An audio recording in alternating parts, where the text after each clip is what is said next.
Yo, Elliott. Do you remember young E talking about becoming the strongest version of yourself? And I had a method by which I would teach people to become the strongest version of themselves in my videos. You might remember the 4 layers of strength. Oh boy, we going back. First layer of strength, Uncle E used to talk about neuromuscular strength, using big words. I like to use big words, it makes me sound smart. Neuromuscular strength was about how the nervous system and the muscular system work together in such a way as to produce power, to produce strength, to produce performance. But then it goes one step deeper, one layer deeper, which is physiological strength. Physiological strength is so much more complicated. It's more associated with what people would call biohacking today. And when it came to physiological strength, Uncle E was talking about things associated with sleeping patterns, right? Circadian rhythms, hydration, drinking enough water, eating right?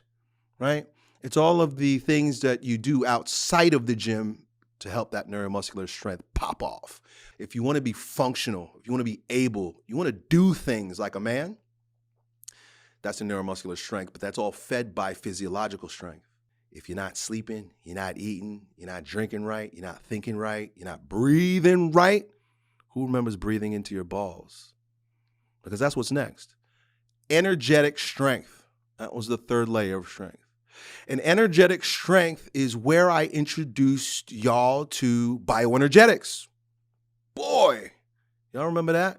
Been a long time since Uncle E been talking about bioenergetics, but you remember? Breathe into your balls. Do you remember that wild ass video I created where I was jumping around and humping around and shouting and pounding my chest? Teaching you guys about bioenergetic catharsis. And how, it's funny, I call them layers because they all work together. How the muscular system and the physiology of the body are manifestations of what's going on in the mind. Energetic strength has a lot to do with psychology, has a lot to do with what Wilhelm Reich called character structure. Boy, I don't want to go too deep down that rabbit hole, but the body is the mind. The body is the mind, meaning that the body will show up, will look, literally, your posture will look like the way you think. How do you know this is true? Because all you have to do is, like I do right here, raise your arms up in the power posture, and you feel like a powerful man. If you begin to frown, or you begin to round, or you begin to look down at the ground, you begin to feel brown. Not so bright, right?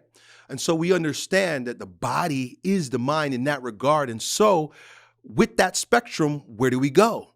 Do you want to change your thoughts? Do you begin with the thoughts or do you begin with the body? I like to say, or I like to quote Einstein. He says, you can't solve the problem at the level at which the problem is created. If you're depressed, it's probably because your thinking's all jacked up. So do you fix your thoughts in order to change your life? Or do you work on the body to enhance your mind? And that brings us to level 4, life mastery.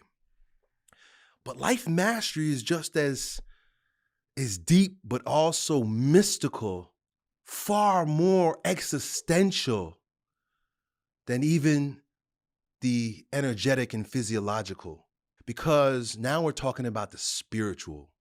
And this is where the journey, it goes beyond the body, goes beyond the mind, goes beyond the emotion. It's spirit. Yo, Elliott.